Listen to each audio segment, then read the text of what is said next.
Hello. Today's violin lesson is going to focus on the correct positioning of your left hand when playing the violin.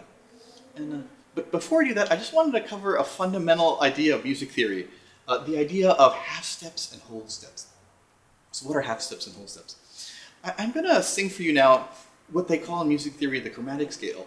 The chromatic scale is the collection of pitches in Western music that we identify as discrete pitches. And the chromatic scale organizes them adjacent to one another. So these are all the pitches as they would be if they were all sitting next to one another. So, la la la la la la la la la la. Okay, so that's the chromatic scale. And here's the thing on violin. Okay, if you have your left hand positioned like this, a half step is when your fingers are close together like this. And if I sing a little bit, la, la, la, la, la, la, la, that's the sound of two adjacent notes. A whole step is when you insert one pitch in between. La, la, la, la, la. And I'm going to sing now the note in the middle here. La, la, la, la, la. Okay, so just keep this idea in mind, and we'll come back to it later on in this lesson. Okay, so now let's pick up our violin here. Here's the violin.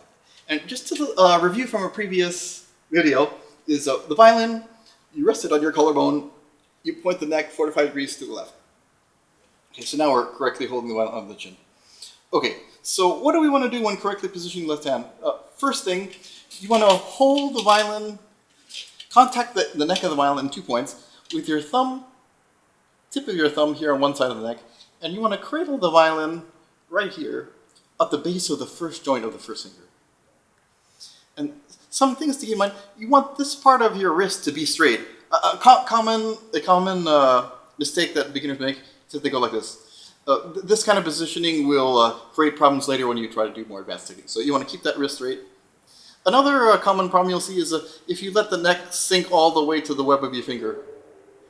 That's no good either. That will create problems when we try to do more advanced techniques later too. So it's very important, even at this beginning stages, to have your thumb here and to cradle the violin here at the base snuggle of your first finger. Okay, so that's step one. Step two is when we put the fingers of the violin on the fingerboard, should be shaped like an arch. See how my fingers are arch-shaped? A very common mistake is if you put your fingers down like this. Fingers lying down flat, that's a no-no too. That will slow you down when it's time to play fast notes. So you want to keep those fingers nice and round. So the 3 things to keep in mind: straight wrist, and not too low. You want to have it cradled here, and then round fingers. So that's the basic positioning. Okay. So how to find the actual pitches? Let's come back now to what we were talking about earlier in this video, the idea of half steps and whole steps. Okay, as you can see, there's no markings on the neck of the violin, so we sort of have to use some strategy to find the notes. And the strategy is trying to keep track of what pattern of fingers we're using. So if you think of it in terms of groups of half notes, of half steps and whole steps, there's not that many combinations between your 4 fingers that you can use. The most common finger pattern that you'll see in beginning violin songs is this one, where you have the whole step on this side between first and second finger, and a whole step between third and fourth finger. But then these 2 fingers are next to each other. I'm going to apply this finger pattern to when I'm holding my fingers on the neck of the violin. Okay. The position of the first finger, where does that go? It's 1 whole step away from the end of the fingerboard. And I'm going to put a whole step here, and then half step here, and then a whole step here. And this is, a lot of songs in beginning violin have this finger positioning. I'm going to play this finger pattern with the bow and sing the names of the notes so you can get to hear some of the nomenclature to the finger pattern here. Okay. So the A string we learned from the other, this is second string from the left is called the A string. And if you put the first finger 1 whole step away from the end of the fingerboard, that's the B finger. And then we put 1 whole step. The whole step's about 1 finger space away from the end of the fingerboard. And then third finger, I'm going to put it right next to the second finger. And then the pinky is about one whole step away. And that whole step is about one finger space away from the other finger. So I'll sing these notes one more time. A, B, C sharp, D, E. Right. If we put the half step in a different place, we can get another finger pattern. So in the finger pattern we were just using, we had second finger close together. If we move this finger next to first finger and have a half step on this side and this side, you have another common finger pattern. Let me play that one so you can see. The first finger is just the same place that it was. And then second finger goes right next to first finger. And then you get a different note, C natural. In the previous example, we had the second finger over here, that's a C sharp. Here's C natural. And then the D is right over here. And then the pinky is one whole step away from third finger. There's two more common finger patterns, and let me just go over those really quickly. Okay, so far we had the half step over here, and then the previous example we had the half step here. If you put the third finger and fourth finger together, this finger goes a little bit higher and we get a new note, D sharp. So let's see here. A, B, C, and then if you put a whole step right here, and a half step right here, you get this other finger pattern. Right? And there's one more finger pattern, and that pretty much is all the permutations of half steps and whole steps you can spread in your fingers.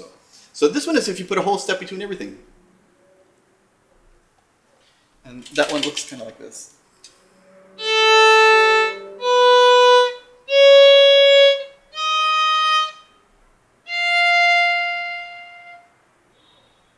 So let me just go through all the finger patterns one more time just so you can hear. This is finger pattern number 1. The half step is between the second and third finger.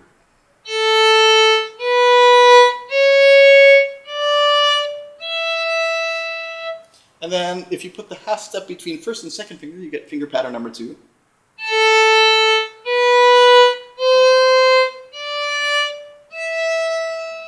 And if you put the half step between third and fourth finger, you get finger pattern number 3.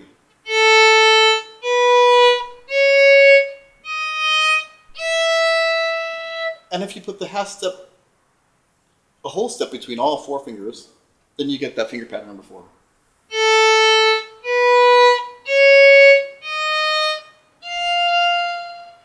Right? And these finger patterns you can do on all 4 strings, and we will actually use all these finger patterns on all 4 strings. So here's on A string we just did.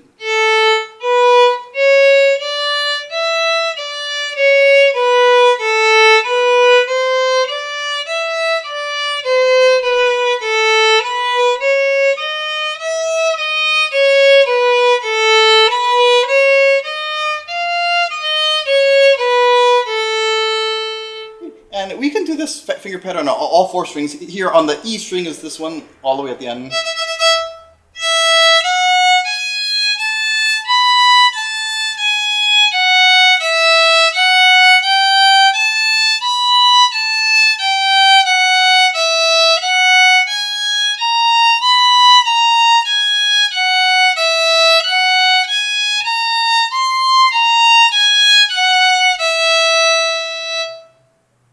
And you could repeat those patterns on the lower strings too.